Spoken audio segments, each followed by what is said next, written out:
just going to have a quick run through who we're going to hear from. We're going to hear from Jake Fines in the introduction, who is Conservation Manager at Holcombe Estate in Norfolk. Then Dr. Lucie Büchi, who will be helping us on defining regenerative agriculture. She is from the University of Greenwich, their crops and weeds ecology research outfit. And we'll hear from Dr. Roy Neilson from the he's a soil scientist at the James Hutton Institute up in Scotland, and he's going to talk about the evidence when it comes to the arable sector. Dr. Lisa Norton, who's head of land use at the Centre of Ecology and Hydrology, will be talking about the evidence when it comes to grassland. Doug Christie is a farmer up in Fife from the Durie farms stable, let's say. He'll quite clearly be giving the farmer's perspective. Professor Bridget Emmett, who's a president of the British Ecological Society and principal scientist at the Centre for Ecology and Hydrology, will be looking at the policy implications of all these things. And then after that, we will have time for a bit of Q&A. So that's how it's going to run today. For those of you that don't know me, I'm Tom Heap, an environment journalist, largely a broadcaster, costing the earth, now it's rare earth, excuse me. I'm a year out of date with my own broadcast. Rare Earth on BBC Radio 4, and of course Countryfile on BBC One, as well as a couple of books and things like that. Passionate about this area. So without further ado, I think it is time to bring in Jake Fines, who's a real thought leader in this space. Over to you, Jake. Thank you, Tom.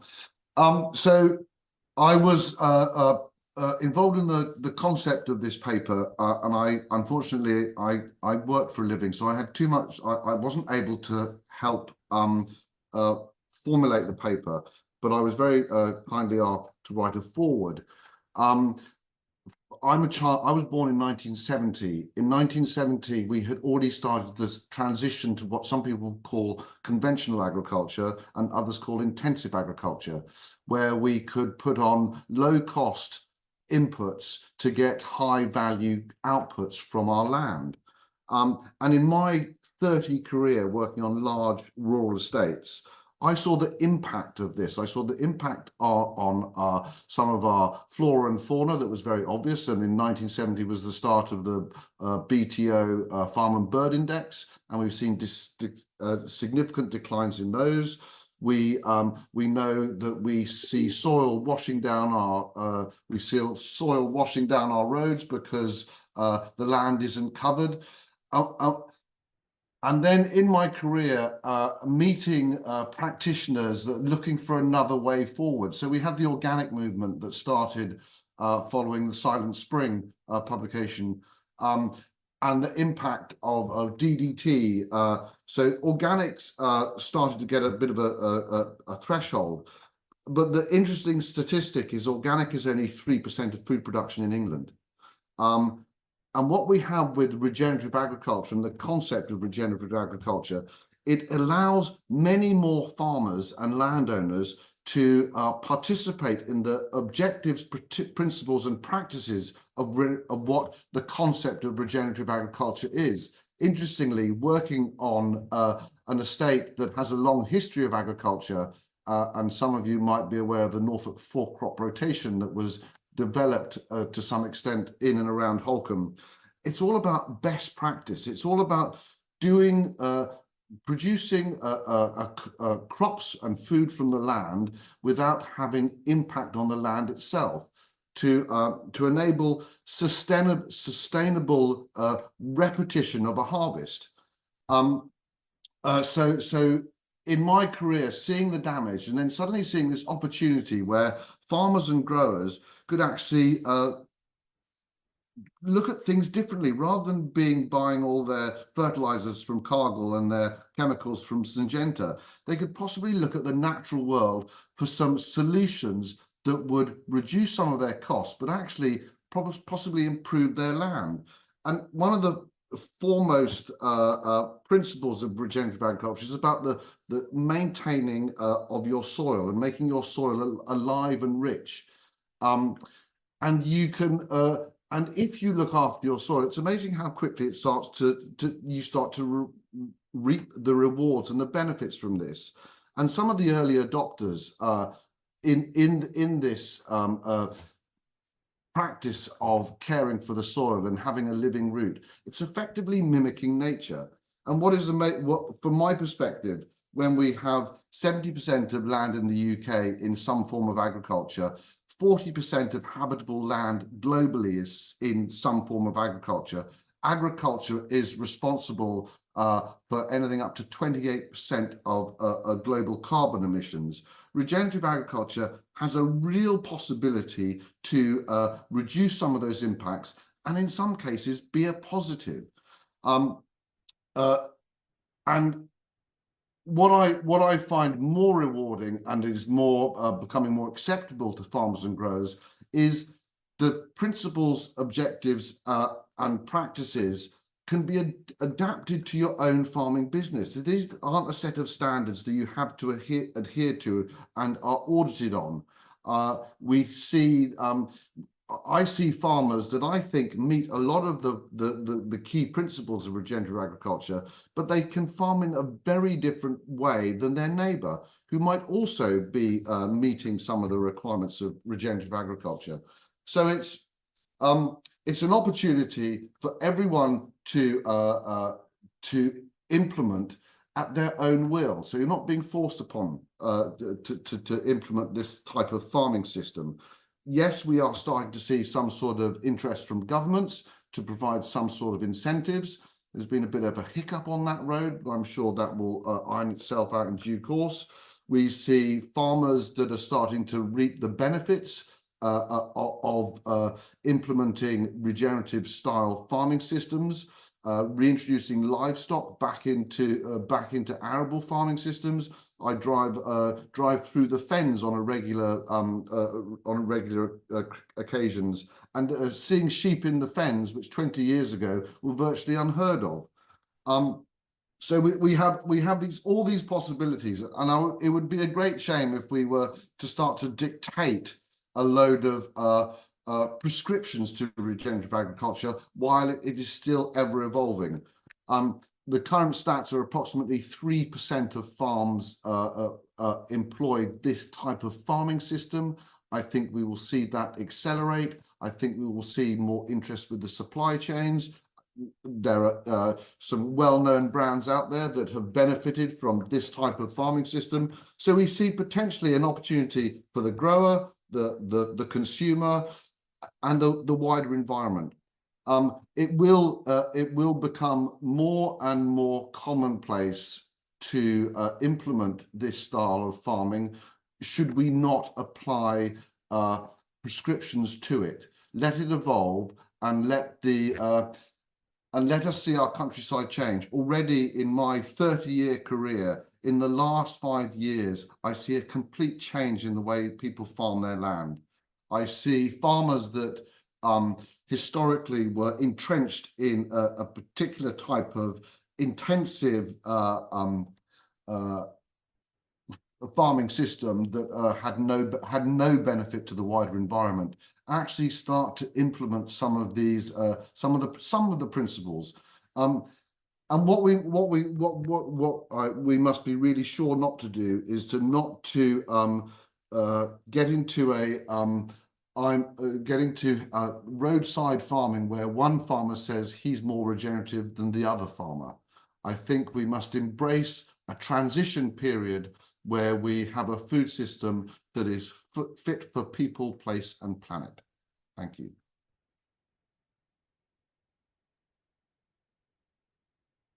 Thank you very much indeed for that. Plenty of food for thought there, and Jake's going to be staying on, so he's going to be available to answer your questions as well. And now we're going to move on to Dr. Lucie Büchi from the University of Greenwich, who is going to talk about that question of how you define regen agriculture. Thank you very much, Tom. Can you hear me okay? Yes, we can, or I can at least. Thank you. Good afternoon, everyone. So I will give a bit of background information on regenerative agriculture. So first, what it is. So Jake mentioned a bit already what it is about, but I wanted to kind of come back on the fact it is a farmer-led movement. This is an important thing. and that aimed at mitigating and reversing some of the negative impact of agriculture on the environment with a focus on soil regeneration. The term was first coined in the 80s in the US, even if some earlier mentions also appear in literature. And Robert Rodale from the Rodale Institute, which was an organic agriculture institute, is usually cited as the first one to really kind of use and define this term. So he said something about adopting regenerative agriculture. And so adopting this approach as a farm system could simultaneously regenerate the natural landscape and produce enough agricultural product to meet the social and economic needs of the farmer and their community. So that was the kind of idea in the 80s. Rodale also stressed the importance of actions over definition of this approach. So regenerative agriculture has been rising in the last 10 years in Europe. And if you look at the figure on the right of your screen, you can see here the trend in the frequency of use of the term in different books published. And so the bars in the graph represent the term regenerative agriculture or regenerative farming.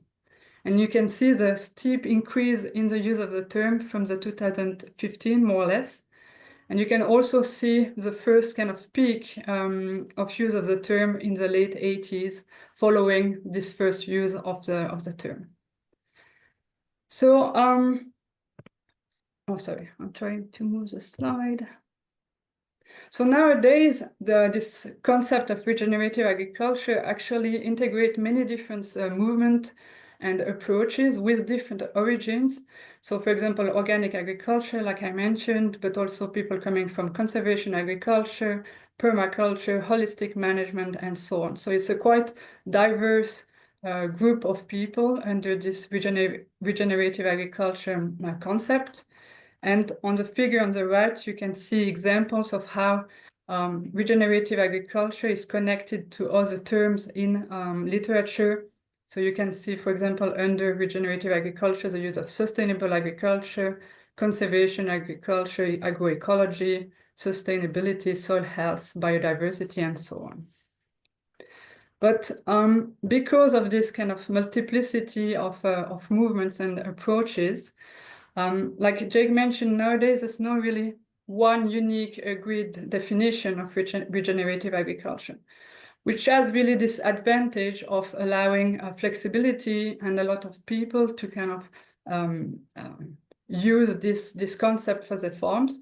But of course, sometimes it also brings some confusion around what it is really that we're talking about. So we looked a bit at the different definitions that exist in the literature, but also on websites, associations, and so on. And so most definitions will be based on the objectives, principle, and the practices, or a mix of those that agriculture wants to achieve.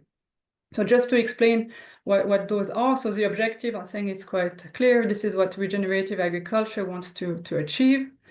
The principles are more like general guidelines to have in mind when deciding on land management. And for example, Grantswell says that it's the direction of travel, while the practices will be specific actions that are implemented in the field to follow the principle and achieve the objectives. But something that is very important to stress again is that these practices need to be adapted to the context and the constraint of each farm.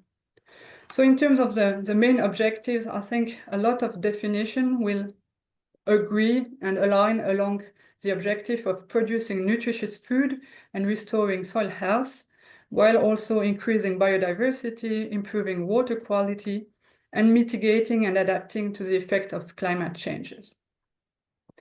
Now, in terms of the principle and practices, you can see here the 5 most often cited principles that kind of shape regenerative agriculture.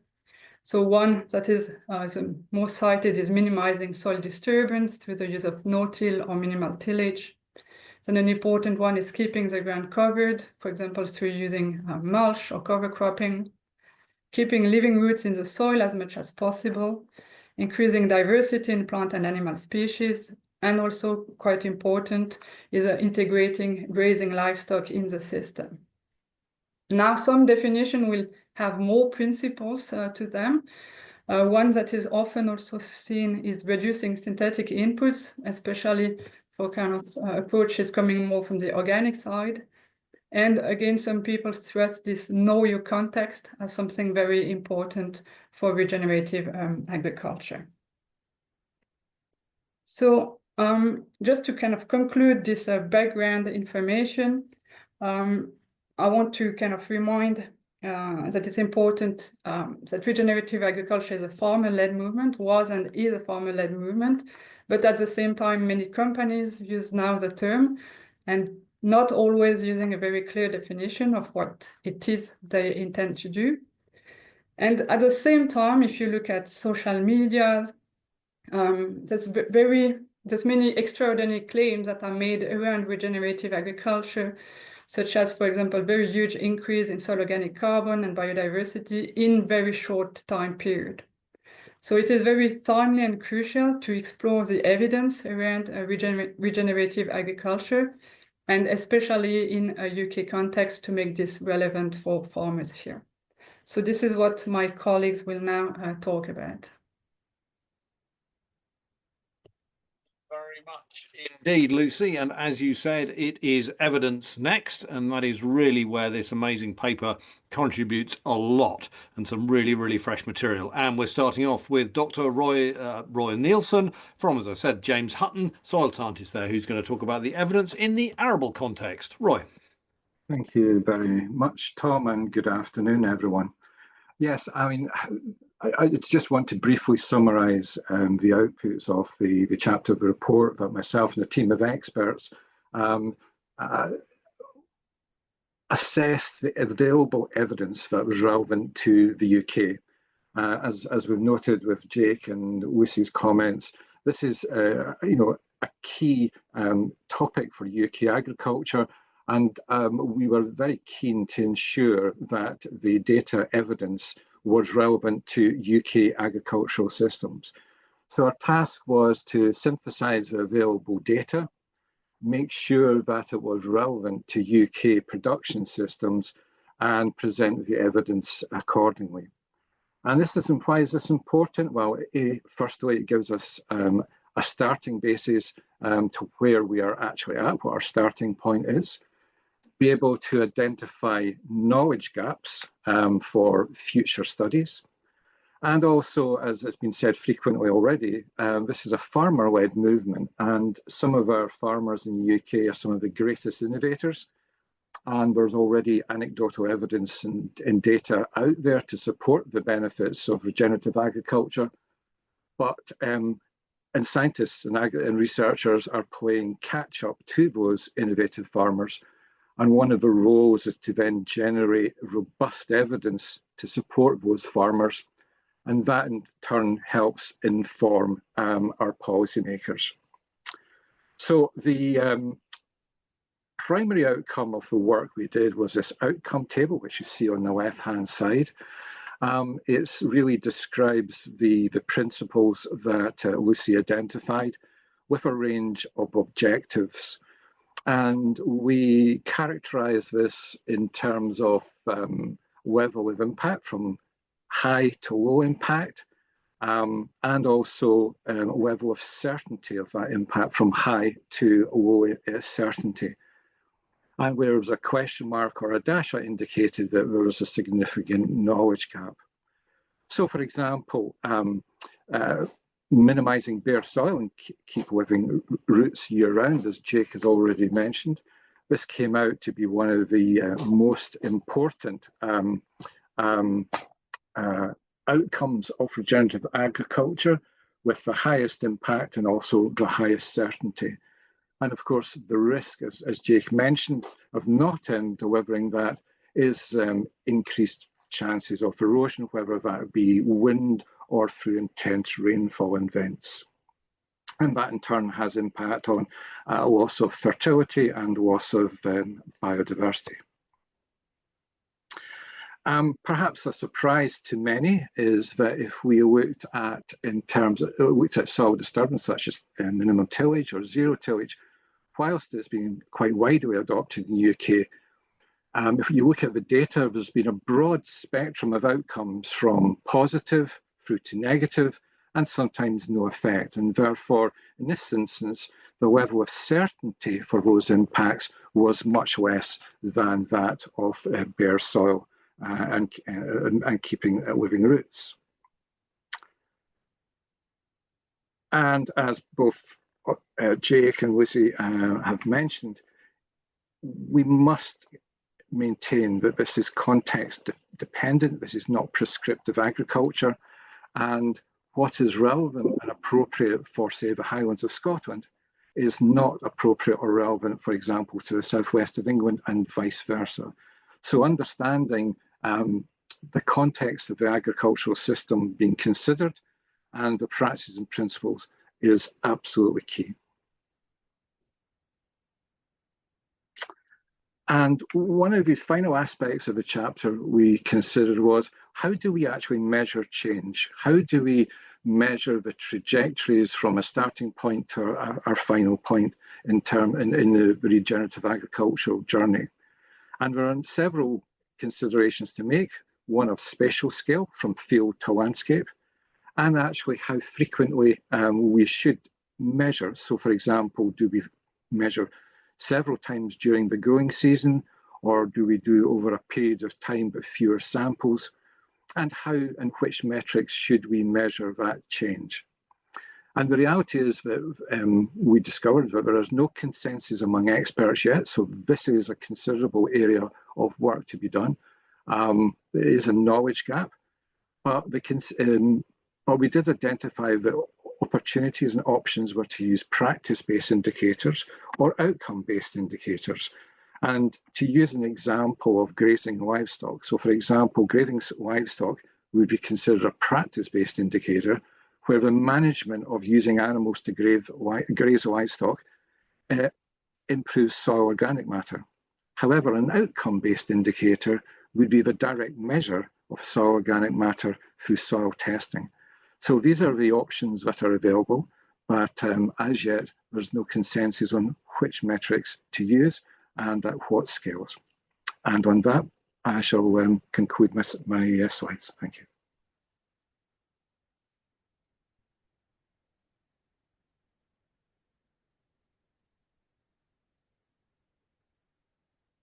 I don't seem to be able to bring my camera up now, but thanks very much indeed to you, Roy. And for the evidence on grassland and grazing, we're going to go to Dr. Lisa Horton from the CEH, Centre of Ecology and Hydrology.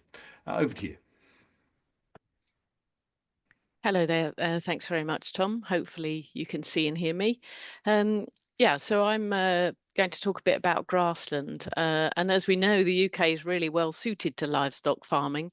Pasture and animals grow really well here, and we have more land used for livestock farming than we do for any other type of farming. And many of our protected landscapes are important for livestock grazing, and well-managed grazing, as we know, is key to maintaining biodiversity in these areas. And for many years, we have had conservation grazing, prescriptive grazing to manage that biodiversity. So grazing animals are actually an excellent regenerative tool, providing ways to differentially manage vegetation depending on the animal type used, the breed, their stocking density, and the duration of their grazing. And as well as directly impacting on the vegetation by eating it, animals can create gaps for new species with their hooves, and they're a ready source of nutrients with their manure. And livestock farmers have been really important in leading the way with regenerative movement, both in the UK, but also in other countries across the world. And against the backdrop of real negativity around livestock impacts on greenhouse gas emissions, the regenerative farmers have been really keen to emphasize the role of livestock in those systems. So myself, I've been working with the Pasture for Life movement, and I have measured the benefits of their approaches on plant species richness richness, and have learnt directly from farmers about their desire to enhance species richness and soil quality in order to increase the resilience of their systems. So, and regenerative farmers are often thinking really carefully about what livestock types and breeds they are working with, and again, how they best fit into their farming context, including the plant species that grow best where they are. And many farmers are experimenting with different grazing approaches, such as mob grazing or having a short duration grazing followed by longer rest to allow vegetation to recover. And the evidence around these practices is relatively slim. There is some evidence at the moment, some recent work at Rothamsted, where they've shown mob grazing can improve soil carbon. And some of my work showed a long-term study on one farm where there was higher soil carbon on their farm as a result of mob grazing. But I would say we're still in the early days of picking up really strong evidence, especially when you're thinking that you've got lots of different types of farm with different stocking regimes and different grass, etc. It takes a while to gather that evidence. And I would say that regenerative approaches also recognise the importance of hedgerows and trees as key biodiversity features in grassland because they add structural heterogeneity and semi-natural habitat, and they store carbon, and they also provide shade, shelter and browse. So they're part of the food. They can be part of the food source for those livestock. And it does seem, therefore, that grassland farming actually really lends itself to regenerative approaches, with grassland soils associated with higher carbon levels than arable soils, the nutrient inputs from the animals reducing the need to buy in added nutrients, and well-managed grazing enhancing species diversity. But we do know that grassland farming can be very intensive for animals housed inside, dairy in particular, or managed intensively outside. Grass is grown very much like any arable crop, with herbicides and monocultures of ryegrass, maybe with a bit of clover in if you're lucky, but intensive inputs of slurry. So regenerative dairy systems may involve different cattle breeds, more diverse grassland swards, more outdoor grazing and reduced ploughing and reseeding, with farmers trialling alternatives to rejuvenate their grasslands. And we know from livestock, we know from the evidence that livestock are a good source of organic manures and a vegetation manager within arable soils. And the use of livestock, primarily sheep, as Jacob pointed out, in the fens, but because they're lighter, on lays within arable rotations can really help manage the lay. They can reduce crop weeds like black grass, and they can provide measurable nutrient and organic matter inputs to the soil. As well as that, they're diversifying that system. Having grassland within arable areas means you've got more different types of habitat and more species associated with them, as well as providing another income stream for that farm. So, and you might say there'll be management challenges in bringing sheep onto arable, but the great thing about regenerative farming is that it's coming from the farmers themselves, from their desire to renew their systems for their own benefit, as well as to improve the land. And they're really leading the charge, not the ecologists. So ecological farming system are really key to regenerative farming. And so this is my bit about working with farmers. There's a real need for ecologists to work with them and with the wider stakeholders in farming to realise the potential for these approaches and help gain more evidence about them and how they work. And in many cases, sort of historic management of grassland has really pushed grazeland away from a desirable state. So that could be the uplands where we've had overgrazing, which has really pushed or it could be pushed grasslands to monocultures of millennia grassland or intensive ryegrass production, which have high associated inputs and soil disturbance. And these systems don't just need ecological insights, they need both management and ecological insights to start to address how they can be best managed in ways to restore them best. And farmers, I've seen farmers in the uplands managing rotational grazing on upland grasslands with native cattle to alter species compositions away from millennia domination. And in the lowlands, they're looking for other alternatives to ploughing and reseeding. So they're slot seeding or using green hay or bale grazing as different ways of reintroducing species, which work. So engaging with ecologists to understand how management affects changes in shorter and longer term above and below ground is really important for us to be able to continue to evidence the benefits of these management approaches. And we need more evidence, more longer term, longer scale evidence of the benefits of these systems. Some things reverse really quickly. Arable land going to grassland is a big change, but in established grassland systems, it takes longer for them to change. So I know Doug will talk a bit more about this, but as an ecologist who's been working with farmers for many years, it's really heartening to share this journey with so many farmers who are enjoying the transition to working with natural processes. Ecology isn't something that farmers get formally taught, those that are taught, but increasingly farmers are wanting to learn more about their land and how it works so that they can work with nature rather than against it. And I'm seeing farmers learning to observe their land and what grows there and experimenting with management approaches that can help them to produce profitably. So they're gaining the evidence they need to continue with those practices. And I'd say that the regenerative approach is being pioneered by farmers and shared among them through organisations like Pasture for Life and Nature Friendly Farming Network, are really providing a sort of ray of sunlight at this quite difficult time for farming. Thank you very much. Thank you very much indeed, Lisa. And that combination of arable and livestock is something we're seeing much more often. One of the sort of champion arable farmers who was very keen on yield that I interviewed in my book was now talking about how his son is starting an enterprise on his farm with livestock.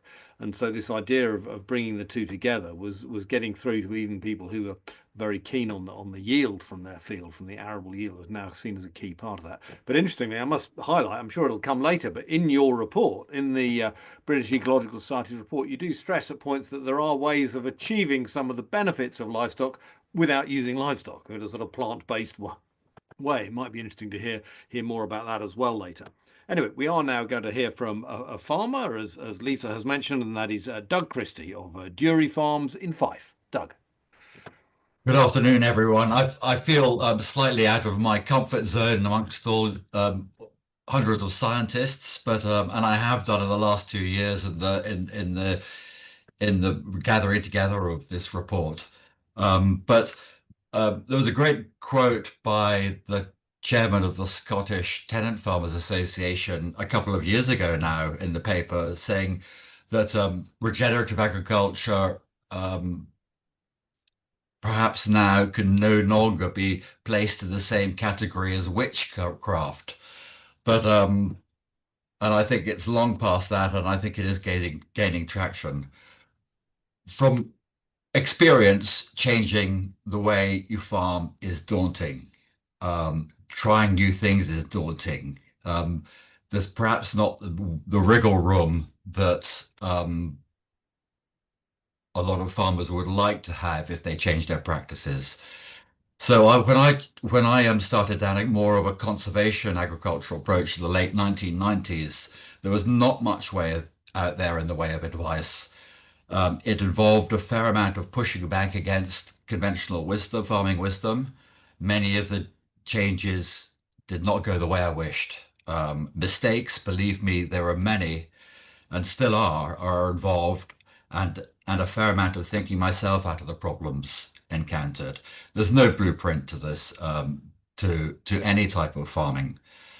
I soon found out that direct drilling, minimum tillage to start with, in isolation was not the answer to my problems.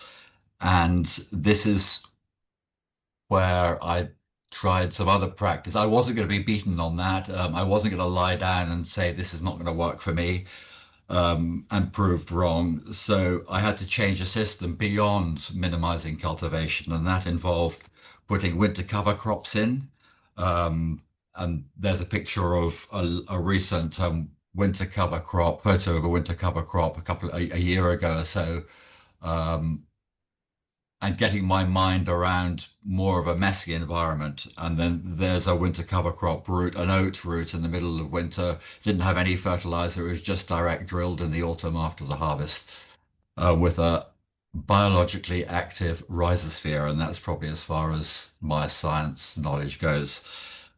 The farming rotation changed, and crop establishment timings were changed. More diversity in cropping was introduced, including intercropping and adaptive multi-paddock grazing, or mob grazing, whatever you like to think, call it.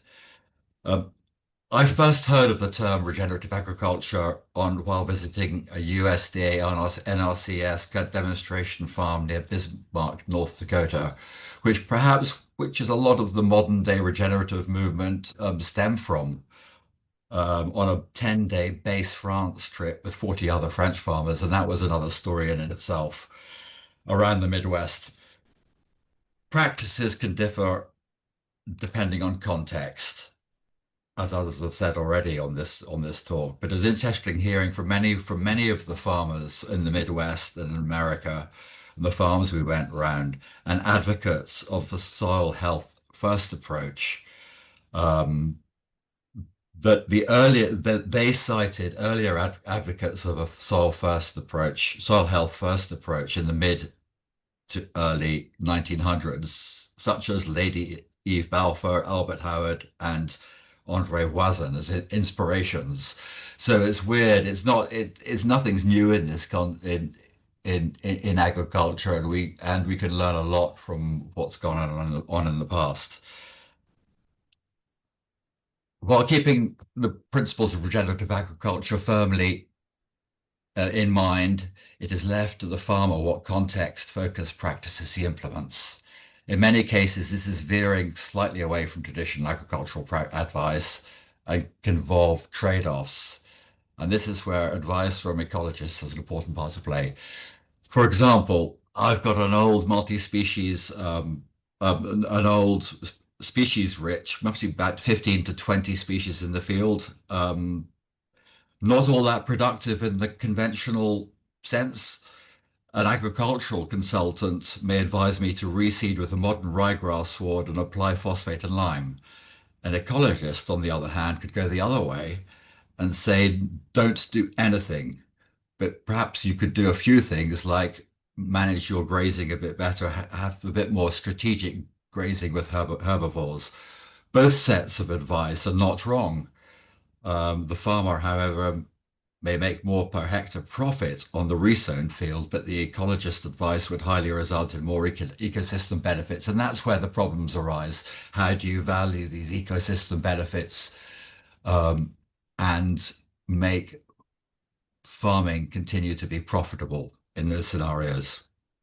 The same could be said with maize in some parts of the UK and their possible consequential soil loss problems.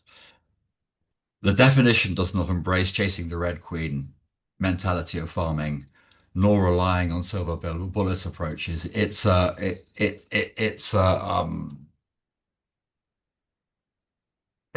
quite a complex and a systems-based approach. You know, if you change one thing, you're not going to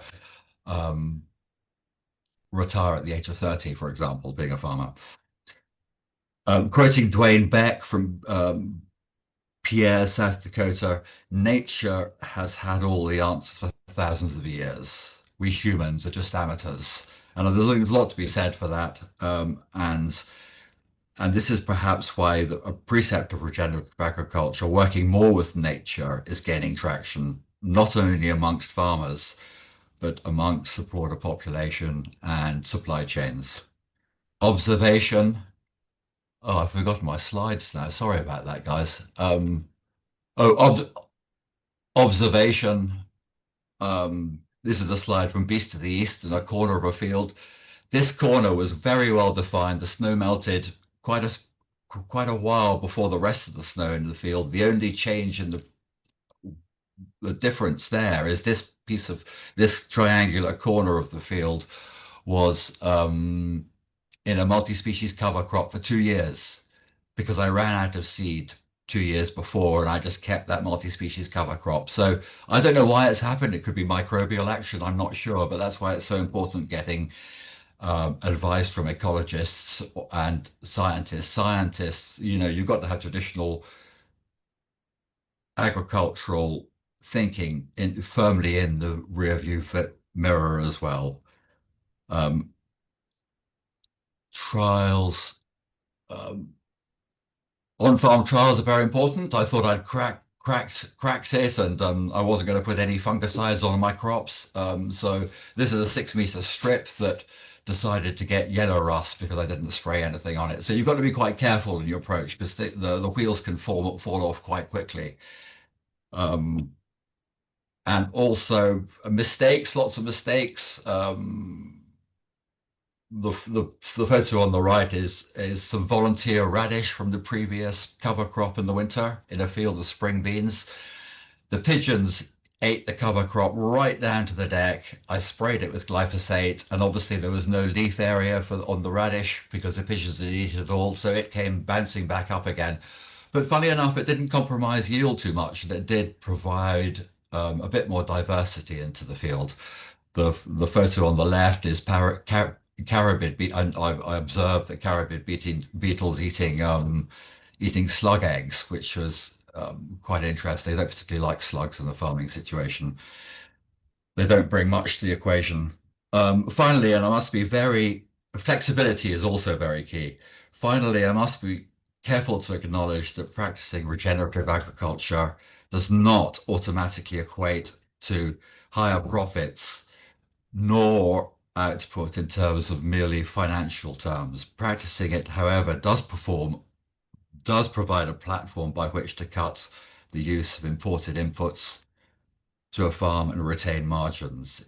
It should be seen more of a compromise between growing food and reversing natural capital declines. And I'll leave you with a statement from Robert Rodale that Lucie, one of the first people that brought up the term regenerative agriculture, it's the importance of action over definition. And I think that applies very succinctly to the term regenerative agriculture.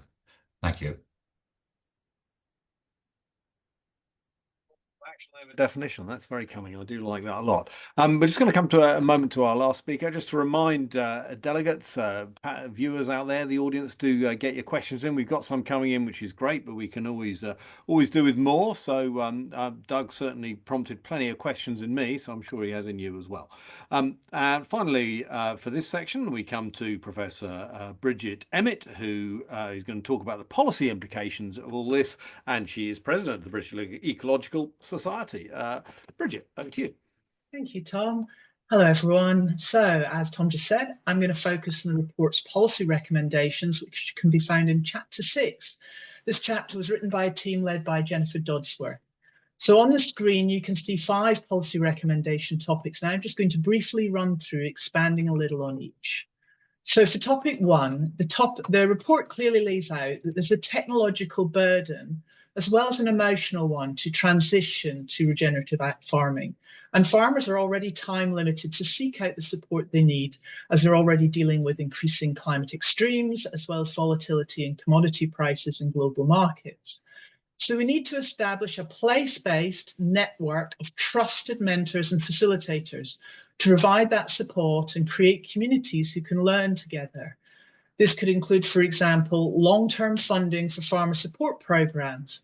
An example of this is the Pasture for Life's Pasture and Profit project, where farmers sign up and are matched to experienced officers from the Pasture-Fed Livestock Association as mentors. Developing a training, trajectory and career path for regenerative agriculture advisors, including accreditation to help build a sustainable community of advisors, will ensure there is trust in both the farming and consumer communities in the regenerative movement. So in topic 2, as we've heard from several speakers, it's clear that science has fallen behind the needs of the regenerative agricultural community, although many fantastic examples of research are presented in the report.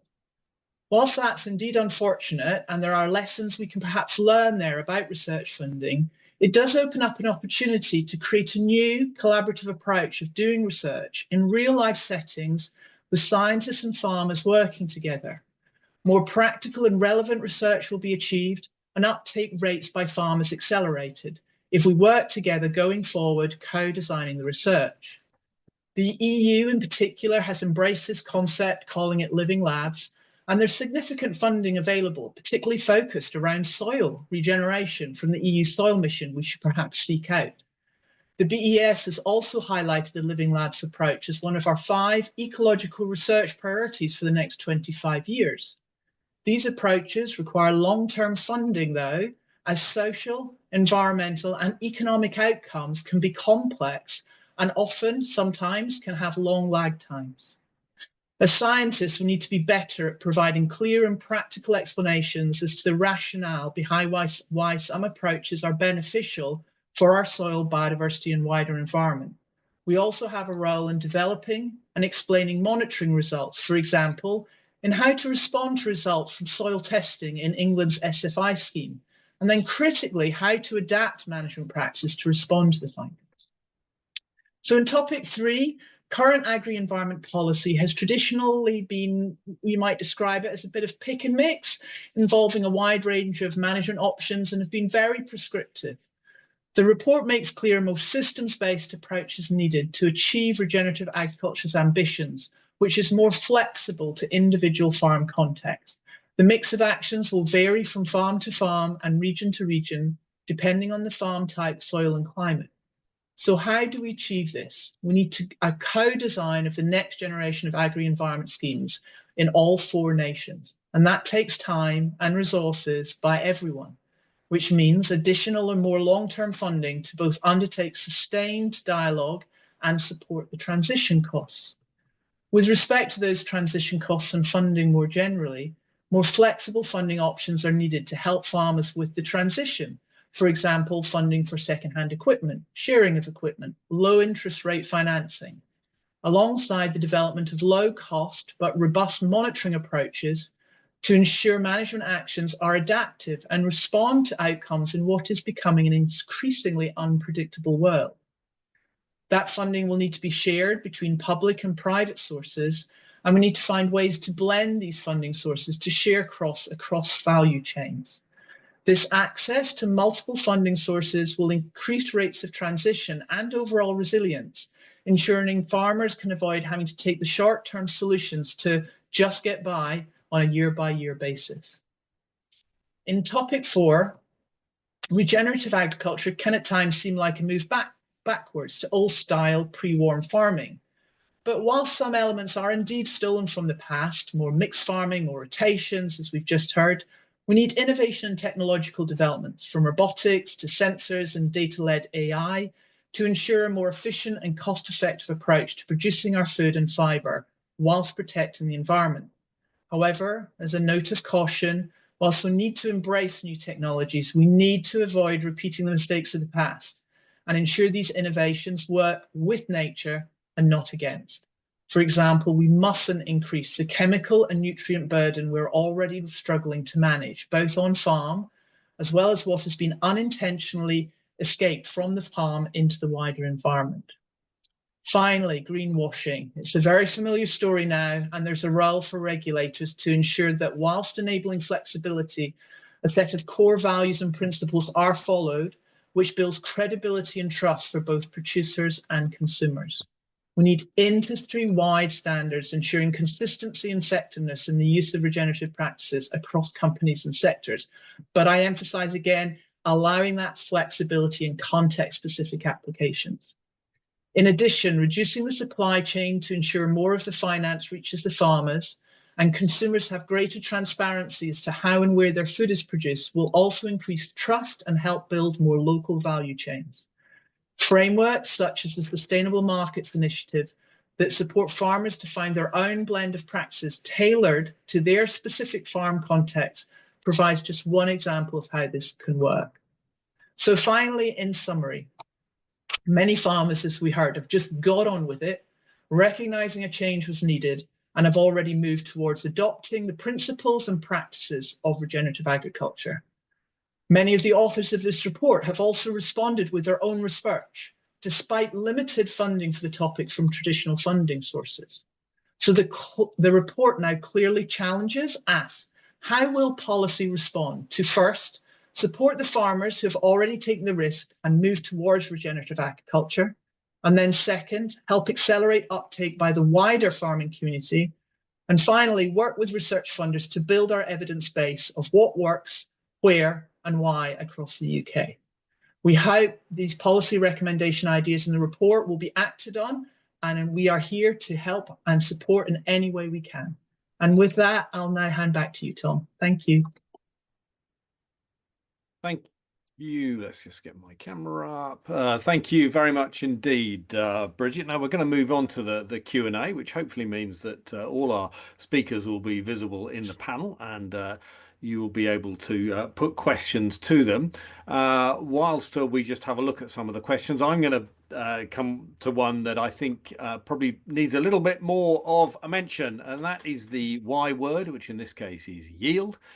In his introduction to this piece, the written introduction anyway, that Jake penned, he quotes farmers saying yield is king. And also within this report, there is a section saying regenerative agriculture promotes a reduction of inputs to reduce costs, but this has the potential to cause reductions in commercial yields. It seems to me that yield is important, not just financially, but it seems to me there's no point us exporting our environmental impacts of food growth to the rest of the world. So when it comes, I'll start with Jake and Doug over this. Jake, first of all, just from your impression, does regenerative farming necessarily involve a reduction in yield, a dip in yield, or maybe an improvement in yield? I'm going to go for the middle option, Tom, which is a dip in yield. There is, so as you transition from a system that relies on synthetic inputs, there is naturally a gap until the natural biology starts to regain a foothold. So there is a reduction in yield. There is a cost benefit for a reduction in inputs, but then it doesn't help that input inflation is kind of negates that slightly.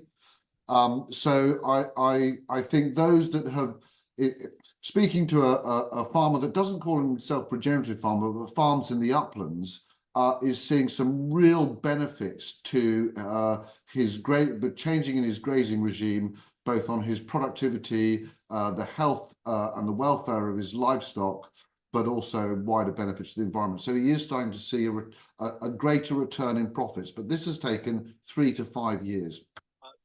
You answered the question in my mind as to how long this dip might be. And of course, I accept this is going to vary hugely place to place and with the practices you use. And I'm very keen to actually come on to Roy on this as well, because you had at the bottom of your chart, you had an impact on yield and how it impressed over time. But Doug, Christie, you, I think, said at the end of your talk that there was a compromise here between nature and yield. Those folk who are worried about, the amount of food that Britain generates and self-sufficiency in food might be worried to hear that. I think it is a bit of a compromise. I don't think regenerative farming or conservation or whatever, agriculture or whatever you'd want to call it, it's got the ability to maintain yield, and hopefully, but it's a balance between that and farming or food production on an ever degrading asset. If you look at the prairies, they've lost half their topsoil since cultivation began, which is not all that long ago. So it is that balance of what is a sustainable agriculture, what is sustainable output, the definition of sustainable. In 20 years' time, our soil's going to be in the same position to be able to produce high-yielding crops. I don't know at the end of the day. And it was funny that Chris Nichols from Canada that came across to the UK earlier on this year.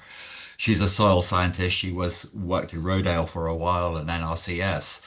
But she said, we're putting more and more nitrogen on to get the same yield. So we're having to put more and more nitrogen on to get the same yield of crops over that. The same amount of nitrogen per acre put on 30 years ago would produce a lot more crop than it does today. So it's I get myself mixed up. I get myself totally wrapped up in knots thinking about it all. But I think you do have to be slightly cautious. But how do you measure the metric of biodiversity loss and carbon loss in soils as well? Yeah, and it's true the point that you make that current, let's say, conventional farming practices may be on a downslope in yield anyway, simply because of busting the resource. It's not sustainable. But Roy, you had some evidence on this on your chart, as you say, very early days, especially on this one, I guess. But I noticed a slight trend towards more damaging to yield in the first few years, and then when you got to 5 to 6 plus, it was improving. But you can put flesh on those bones. Absolutely, Tom, and both Jake and Doug make great observations. I mean, and this is an area of clear knowledge deficit that we need to be able to build a robust sort of research portfolio to help the farmers and support the farmers and understand how changing the system operates at both, in terms of biodiversity function, soils, the soil chemistry, the soil physics and soil biology, and bring that together to understand better how the system is working. And I think once we have that data, that starts to build upon the changes being made and show a positive way of travel. So to mitigate those dips, as have been described, that are currently, because those dips are happening without a background knowledge of what's actually happening in the system. And if we can identify what's happening, we can sort of head things off at a pass, so to speak. Yeah, and science and new varieties of crops. One of the things that amaze me in research I've done recently is most of the crops that have been planted by regenerative farmers were actually developed to work in a high chemical system. So you haven't really got, it's like, trying to drive a Ferrari on an off-road course. You haven't got the tools for the job. Lisa, would it be too simplistic to say that the yield dip is perhaps either not there or less deep in livestock farming than it might be in arable farming? I think, again, we need more evidence on that, but a couple of things. The research that I've done with livestock farmers, particularly around beef and sheep, I've found that they're actually profitability is the key thing, not necessarily yield. Sure. If those farmers are profitable, they don't need to produce, more than the land can cope with. But with the farmers I've worked with, we've found that having a shorter supply chain and paying less for your inputs can mean that you are more profitable, and that's a kind of regenerative thing as well, because you're using animal inputs, you're using grass as the feed source, and you're having a shorter supply chain, which means that you can get more profit. Sure, I mean profitability matters to farmers. Just from you, Bridget, I mean, but yield matters to governments, doesn't it? They're worried about the amount of food we produce, as indeed are farming unions, who actually want it sort of measured as a metric of the success of our agriculture. When it comes to policy recommendations, don't you think governments will be nervous if they recommend things that are in effect open to the criticism that yields are going to plummet? Yeah, and I think all 4 nations have committed that our food security, our balance between food imports and exports won't shift the wrong way, if you like. So I think that's absolutely there. But I think there is a question in the chat, which is about, this is only part of, the farmers can't do this by themselves. We need the consumers to also consider the food they buy, what they're willing to pay for quality, and their dietary change. So we can't force people to eat what we do, but perhaps the quality of what we produce, what have you, might be part of the solution here. But I absolutely agree with your thing that we have an ethical responsibility not to yet again export our footprint around the world. So yes, food security important, but let's talk about diet as well. Thanks. Indeed. Right, let's come to a specific question. One from Claudia Erber here, and this is to you, Roy, who says, mentioned that reduced soil disturbance, there are a wide variety of outcomes. And this is clearly, I've read a few versions of your document, and this is clearly something that surprised you, in effect, was that no-till or min-till didn't have the impact that perhaps people thought it did. I suppose what the question is saying is, does it vary according to soil type, which is what you hear a lot of farmers say. She says, how much was the context taken into account? Yeah, absolutely. And this is a great example of where context is highly relevant.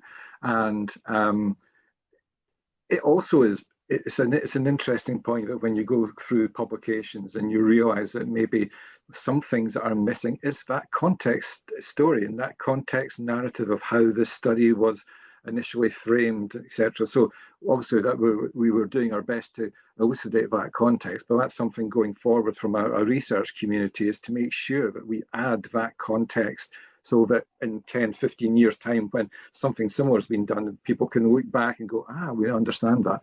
But yeah, in terms of quite a specific question, yeah, very much. It is soil type dependent, and we know circumstances where maybe soils are heavy clay after significant rainfall is not the time to be going in and doing zero till min till with heavy equipment, because if you do that inappropriately time after time, you're going to cause a significant soil pan, which takes in itself a considerable amount of time to mitigate and overcome.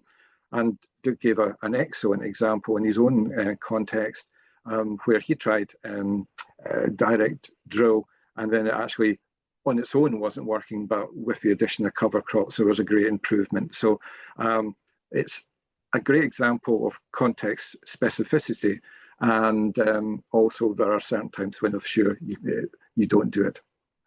Yeah. I'm just wondering. I'll put this to Lucie, just as a slightly a mischievous one in a way. I mean, there's a lot of talk about how cover crops are probably the single most effective insofar as this study goes. You know, should we be really frowning, scowling at bare fields in our countryside? Is that something to be scorned? I think that, yeah, having more cover would really change the impact on the soil. I mean, nature never leaves bare soil, does it? Well, I don't know about never, but extremely rarely leaves bare soil. Yeah, exactly. And I think in other European countries, there's strong incentives to, have the soil covered in winter. And I think it does have a very beneficial impact. But I think we just need to keep in mind the constraints. Of course, cover crops you need to buy the seeds. Some are quite expensive. Some are not that not easily available, actually. And then you need to be able to go with the machine, maybe in autumn when it's, again, too wet. So yeah, these are constraints that the farmer also need to take into account. Sure. And Bridget, would it be possible to devise policy that sort of reflected this fact that bare soil is something, to be avoided? Oh yes, I think so. And in fact, what's called the GECS, good guidance principles, have always suggested that. So I think cover crops are part of many agri-environment schemes, aren't they? And even in terms of soil health, one of the metrics that's most accepted is the timing when soil is bare, because it's then exposed to erosion, rapid runoff if you get high rainfall events and what have you. But we do understand, and there's an issue about farmers not being criticized if they just can't get on the land to do it as we get more extreme. So, we need to context dependency again. Thanks. Yeah. Roy, you wanted to come in? Yeah, and there's also in the UK the driver of geography. So, for example, I mean, Doug will know this better than me, but trying to, say, grow a cover crop, a winter cover crop or autumn sown cover crop in the north of Scotland, good luck. So, I mean, for example, where we're located in sort of just north of the Central Belt, we had a cover crop experiment, a 3-year cover crop experiment, recently for non-connection with regenerative agriculture, but for another reason. We had a fantastic, 1 year we had a fantastic autumn sown cover crop. The next year it was a complete disaster because of the weather, and the third year was sort of in between. So you can imagine even further north to us, it's a challenge. So there is that context of geography and climate even within the UK. Well, let's put it to Doug. Doug, briefly, do you always keep your soil covered? And if you do, how difficult is it? I do. A crop's destined in the if I've got an overwintered cover crop, there's if I'm growing a crop in the spring, I always have a overwintered cover crop. Right. Some years it gets to that tight. Some years it gets to 30, 40 tons per fresh weight, or 10 tons, 3 or 4 tons of dry matter a hectare a year, which is gives Forgive the me, is that usually being ploughed, not ploughed, or is that usually being left on the soil or taken to that's been improve left on soil the health? soil, and I direct drill into that in the spring. But it comes with its own problems. High yielding cover crops can come with their own problems, carrying over a green bridge, taking aphids across to the following crop. When do you terminate it? But I do think that if you can't get a cover crop in, I think it'd probably be better having a stubble over the winter and ploughing in the spring than ploughing early. everything up. And forgive me, Doug, just another one I wanted to ask you. Have you been able to reduce your artificial inputs? And if you have, by roughly what proportion? Yes, I have. I've cut my nitrogen use probably by a third. Yep. But I can think that's probably because one of the main reasons is because I increased my use of legumes on the farm quite considerably. Which are fixing nitrogen for you. And legumes are not the best paying crops. They should be, perhaps. They should be valued a lot more than they are, but we import a lot of soya and protein into the country. And what about the sides, the fungicides, biocides, pesticides? Yes, I've cut that. I haven't used insecticides for 25 years. Right. It worries me about the fungicides and the herbicides that I use, but I have been able to reduce that. But can I just very briefly say, a lot of the farmers been on an arable rotation for 25 years. I've done everything. I've done the cover crops and things like that, but I've not integrated livestock on. I'm having problems now being able to keep on top of some grass weeds.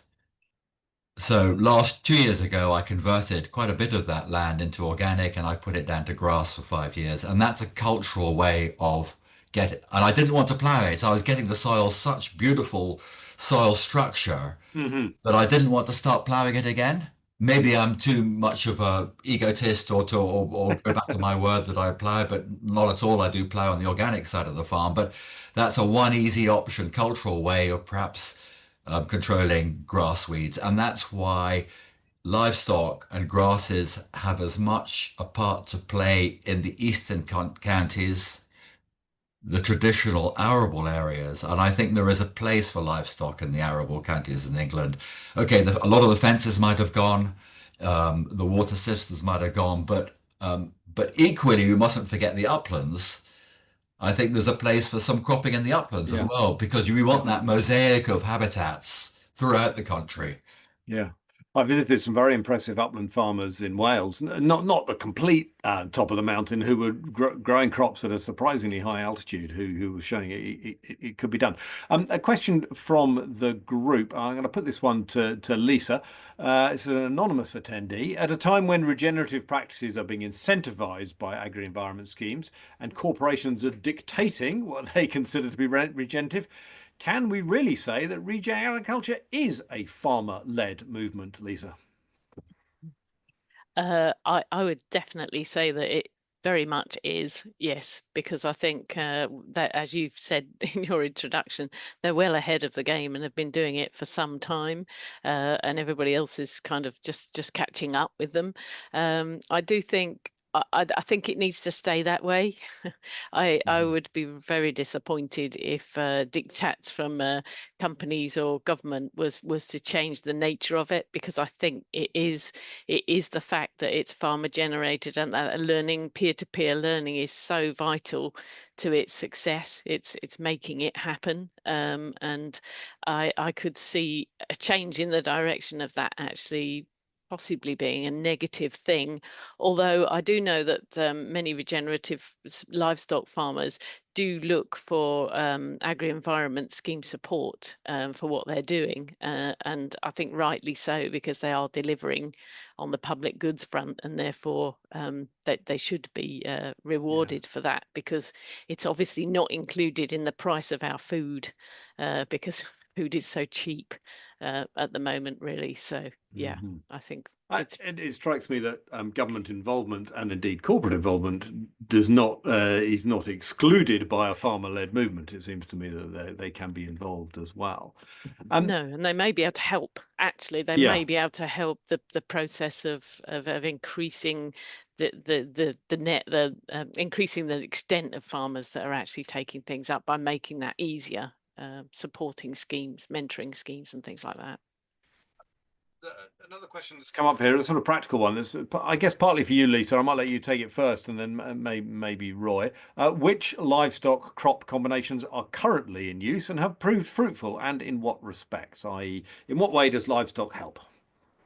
I think the most widespread one, although it's not been particularly widespread, there is a big increase in recent years, is the sheep on arable, because of the size of them and the fact that they're not quite as scary. What are they? Forgive me. What are they doing in those arable fields? At what point are the sheep coming in, and for what purpose?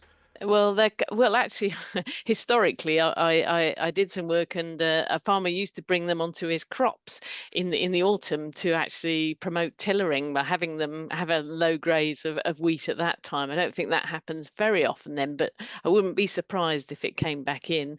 More often, they're going onto a ley, which has been put into the arable as a break crop, really, particularly to reduce weeds. Very often, I think, because blackgrass has been such a problem that putting a sort of an allay into your arable system and then bringing sheep on to graze that, because they're bringing nutrients back in, is an effective way. Some people bring cows on, but you have to have the right land in order to do that.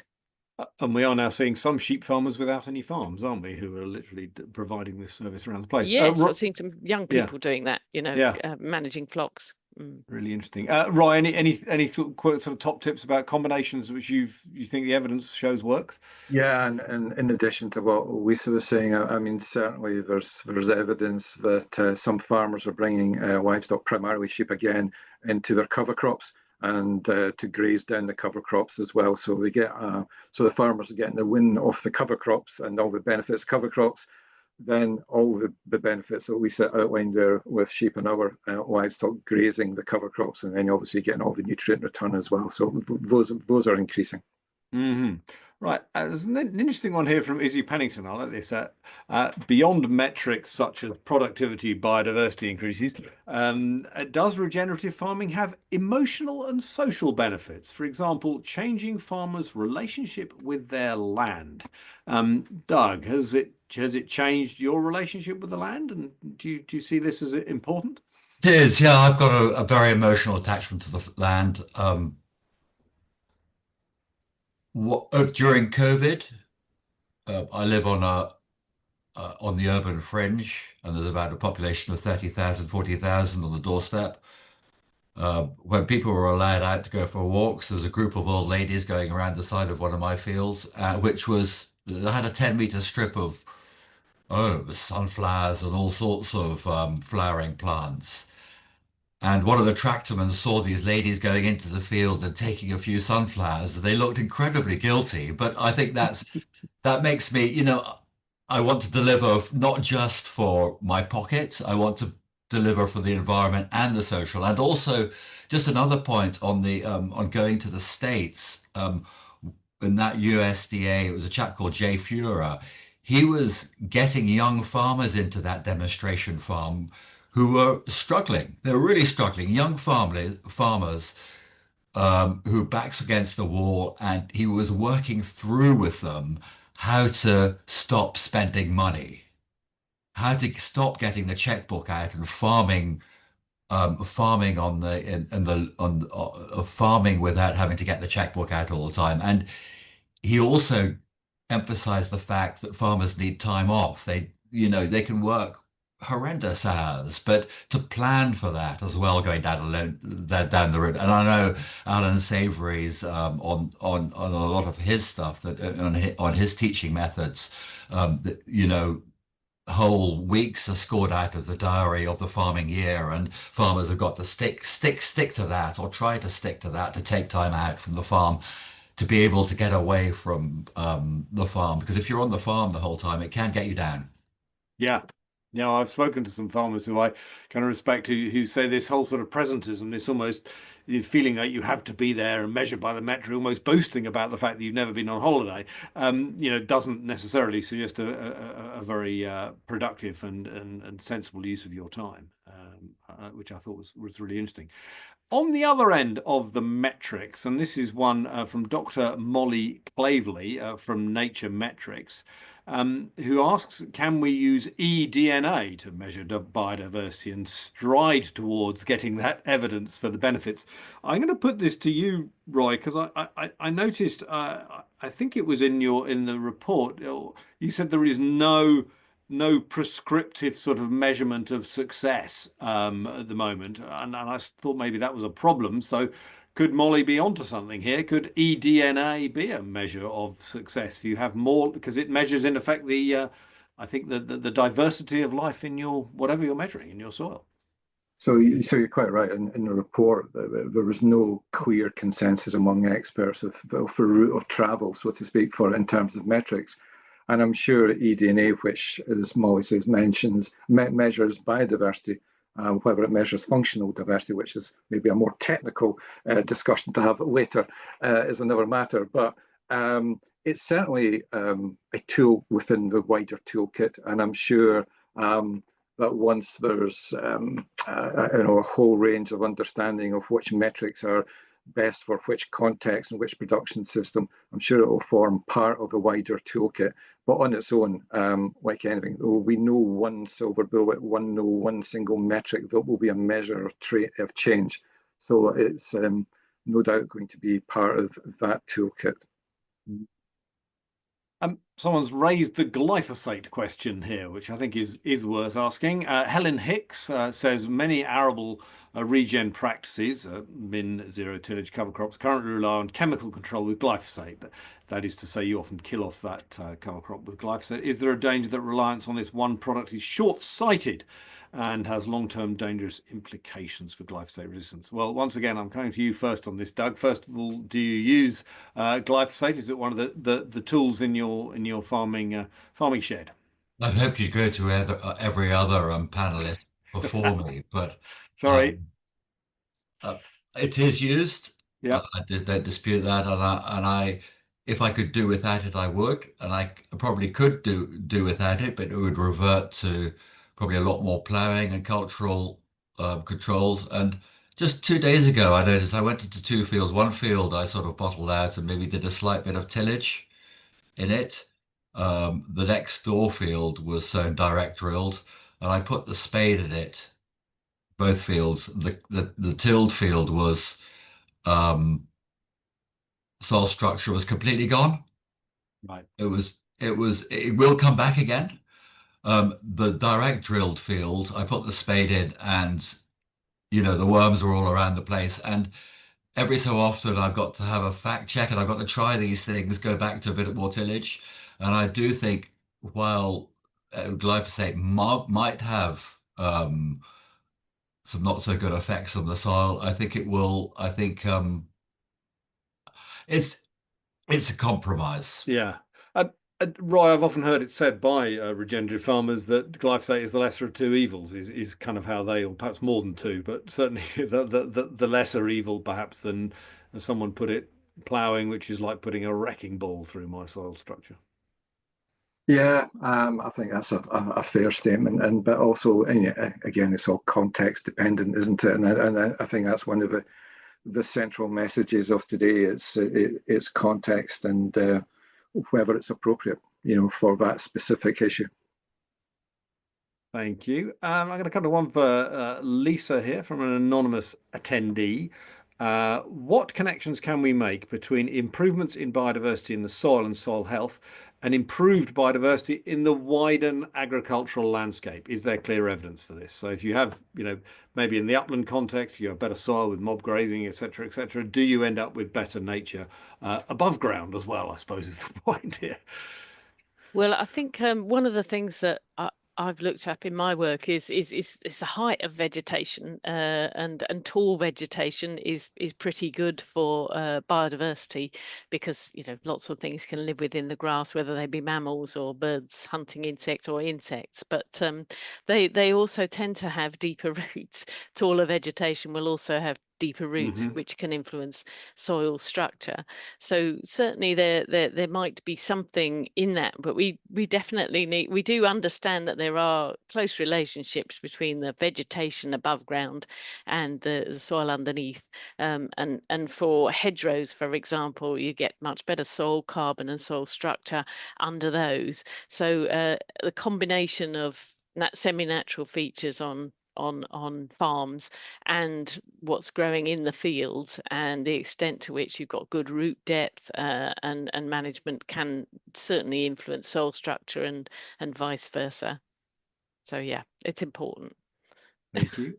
Bridget, a question from me really. In your sort of 5 policy recommendations, one of them was new agri-environment schemes. I can see a number of farmers kind of putting their head in their hands saying this happens every time I wake up. There's a new agri-environment scheme that I had to get my head round.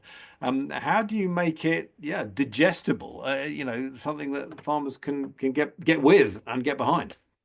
So I suppose what I was trying to say was better. Well, not I. The report was suggesting is better, more flexible, more context dependent, so that farmers can get support for what they're already doing. And of course, we've got a whole plethora of new, we've got the SFI, we've got SFS coming soon in Wales, the new cap replacement schemes are coming through.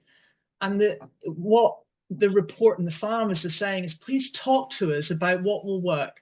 We don't want so much paperwork. We want much less, admin, and come and talk to us on the farms as to, it's more a partnership thing rather than a commissioning thing. We will pay you to do this and we know what's best and do that, which, if we're honest, some of the past agri-environment schemes. So we're not advocating change for change's sake, but it's interesting. I wonder how many, I think Jake mentioned that 3% of farmers are doing regen. I wonder how many are in the agri-environment schemes and how many have decided, you know what, I want to keep control. I'm just going to do it myself. But we should, surely agri-environment schemes should be supporting the people who are doing regen ag. And if they're not, we're getting it wrong, aren't we? Yeah, it's sad that Jake's had to go, actually, because I wanted to ask him about that figure, because that figure struck me as surprisingly low, and I wondered if it was, those who actually identify as totally regenerative farmers, whereas, you only have to see that, the 2 farming conferences in Oxford, the Real and the Oxford Farming Conference, to know that this is, regenerative practices are definitely bleeding into conventional agriculture, aren't they? Yeah, in the report I noticed, and perhaps one of the other authors can say, I think we say in the report that we don't actually know. And it's because, in a way, don't actually know how many you mean. We don't know what the percentage is. So I was quite surprised at Jake's number as well, because it seems low to me. And I think that there are more, but it comes back to this. Some people don't necessarily define themselves as regen. No. So, will we ever know? I think we'll know when we start to see the outcomes. Soil carbon going back up. Is our biodiversity improving? Have we got better mental health in our farmers? That's how we're going to know it's taking up, I think. Right. Well, we're going to have to wrap up the Q&A here. Thank you very much to all the delegates, all the audience out there. I'm very pleased to say, I'm sorry I didn't get to ask your question, but we have someone from the Volcani Institute of Israel, which just shows how this is a global webinar. And just a note to you all from Davey Faulkner, who's organised this event.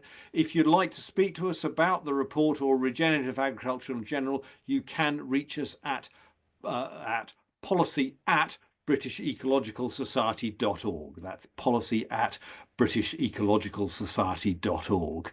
It only remains for me to say thank you very much indeed to all of you, panelists as well as audience, but please don't go away, because we're going to hear some closing remarks from Bridget Emmett. Bridget, the floor is yours.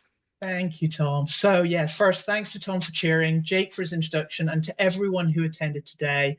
It is just so great to see so much interest in the report, and it emphasises to us how timely the report is for farmers who are seeking new approaches to reduce cost, increase resilience and regenerate the soil for now and the next generation, for governments as they grapple with the agri-environment schemes, and also for green financing companies who are trying to look to develop new ways to create more resilient supply chains. And second, and most importantly, a huge thank you to our 26 lead authors and 11 contributing authors. I'm not sure any of them quite realised what they were getting into, but their commitment to completing the report was extraordinary. Remember, all their time was voluntary, and I'm sure many evenings and weekends have been used to complete the report. A thank you to our independent reviewers. I hope you have clocked that this report went out to an independent review team. That aspect is so important to reassure everyone that we have captured a consensus where that is present in the wider community, but also highlighted where uncertainty remains. And you've heard that uncertainty with respect to the yield issue. Also, our steering group for all their support and advice. And finally, a big thank you to the BES policy team who've supported the authors every step of the way. Thank you from the whole authorship team, guys.